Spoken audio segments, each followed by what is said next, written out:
Tahun 2030 sudah di depan mata. Banyak profesi yang akan berubah, bahkan mungkin tergantikan. Tapi ada satu profesi yang tetap penting meski perannya tidak lagi sama. Guru dan dosen. Apakah mereka akan digantikan teknologi atau justru akan menjadi lebih relevan dari sebelumnya? Di video ini kita akan bahas bagaimana profesi guru dan dosen akan berubah di tahun 2030. Kenapa perubahan ini terjadi dan apa yang bisa kita, para pendidik dan pembuat kebijakan lakukan mulai hari ini? Teman-teman, kalau kamu suka dengan topik ini, please klik like, subscribe, dan bagikan ke teman-teman pendidik lainnya dan tulis komentar apa tantangan terbesar yang dihadapi guru atau dosen saat ini.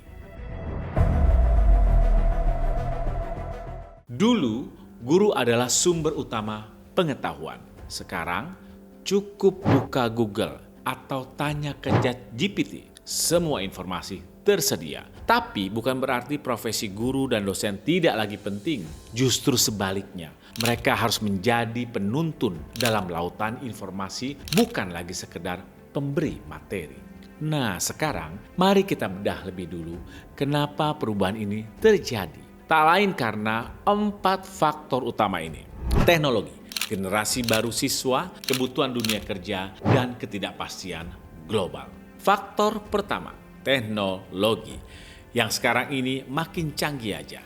Mulai dari artificial intelligence atau AI, platform belajar daring, hingga simulasi VR. AI dapat menganalisa data belajar siswa secara real time dan memberikan feedback instan. Aplikasi seperti ChatGPT, Grammarly, atau AI tutor lainnya mampu membantu siswa mengerjakan tugas, memahami konsep, bahkan menyusun esai. Sementara Learning Management System atau LMS seperti Google Classroom, Moodle, Edmodo, hingga Coursera dan Ruang Guru telah menjadi ruang kelas baru yang tidak bergantung lokasi. Siswa bisa mengakses materi kapanpun, belajar dengan ritme sendiri, dan memilih jalur pembelajaran yang sesuai minat. Virtual reality atau VR juga sudah banyak digunakan di berbagai bidang saat ini. Mulai dari kedokteran, operasi virtual misalnya, hingga teknik atau mesin 3D. VR mampu menciptakan lingkungan belajar yang imersif, seakan-akan mengalami sendiri sebuah peristiwa. Misalnya, pelajaran sejarah bisa disajikan dengan berjalan-jalan ke masa lalu melalui kacamata VR. Faktor kedua, generasi Gen Z dan Gen Alpha adalah generasi digital native. Mereka tumbuh bersama teknologi, media sosial, dan budaya instan. Pola belajar mereka berbeda dari generasi sebelumnya, cepat, visual, dan personal. Cepat, mereka terbiasa dengan konten pendek, padat, dan instan. Fokus belajar cenderung lebih pendek sehingga metode mengajar perlu dinamis. Visual, mereka lebih mudah menyerap informasi melalui video, animasi, infografis, dan interaksi visual dibanding teks panjang. Ini menuntut guru untuk menggunakan media presentasi yang menarik dan interaktif.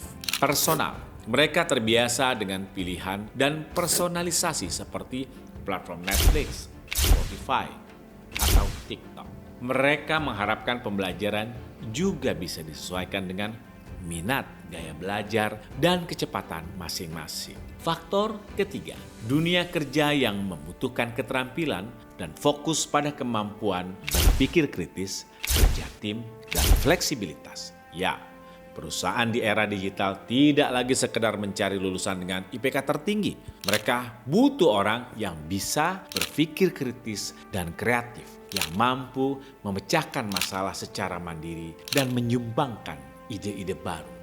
Kerja tim dan komunikasi, mereka yang mampu berkolaborasi dalam tim lintas budaya, disiplin, dan zona waktu seringkali secara daring.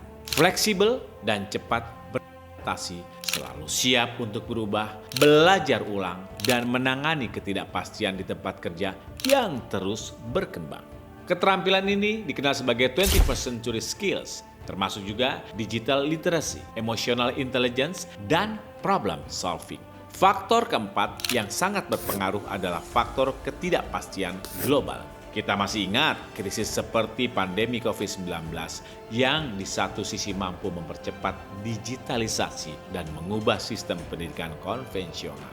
Pandemi COVID-19 menjadi wake-up call bagi dunia pendidikan. Sekolah dan kampus terpaksa beralih ke online learning secara mendadak. Pandemi membuktikan bahwa sistem pendidikan bisa berubah cepat jika dipaksa.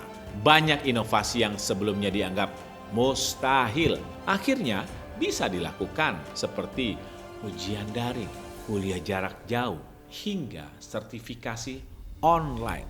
Dengan faktor-faktor eksternal yang setiap waktu bisa berubah, tentu saja ini harus memicu para guru dan dosen untuk berbenah dan juga berubah. Kalau Anda seorang guru atau dosen, inilah saatnya bertransformasi. 1. Kuasai literasi digital. Bukan hanya tahu tentang Zoom, tapi bisa memanfaatkan teknologi untuk belajar aktif dan kreatif. 2. Jadilah fasilitator, bukan hanya pengajar. Dorong siswa bertanya, berdiskusi, banyak mendengar, dan bereksplorasi. 3. Asah soft skill, melahirkan empati, komunikasi, dan fleksibilitas menjadi kunci. Jadi pembelajar seumur hidup, dunia cepat berubah. Belajar terus, upgrade terus. Di tahun 2030, guru dan dosen yang sukses bukanlah mereka yang tahu segalanya, tetapi pendidik yang tahu bagaimana membuat siswanya ingin tahu. Guru dan dosen harus meninggalkan pendekatan satu arah dan satu model untuk semua. Pendekatan yang lebih personal, adaptif, dan visual menjadi kunci keberhasilan pembelajaran di masa depan. Tapi guru tidak bisa berjalan sendiri. Pemerintah dan institusi pendidikan juga harus ikut berubah. Lantas, bagaimana caranya? Sediakan infrastruktur digital dengan merata. Jangan ada guru atau dosen yang tertinggal hanya karena signal lemot misalnya. Latihan berkelanjutan, fokus pada pedagogi abad ke-21, bukan sekedar administratif. Kurangi beban birokrasi, biar guru dan dosen lebih fokus bisa mendidik, bukan mengisi formulir. Beri insentif dan ruang inovasi. Hargai guru kreatif, bukan hanya yang patuh aturan.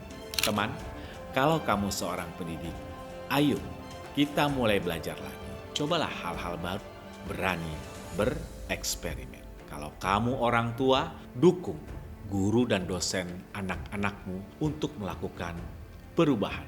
Kalau kamu pembuat kebijakan, buatlah kebijakan yang mendukung, bukan menghambat. Tahun 2030 adalah masa di mana guru dan dosen bukan sekedar pekerjaan, tapi peran strategis dalam membentuk masa depan bangsa. Yuk, jadi bagian dari perubahan, mulai dari kelasmu, mulai dari sekarang, setiap hari, karena semua butuh informasi.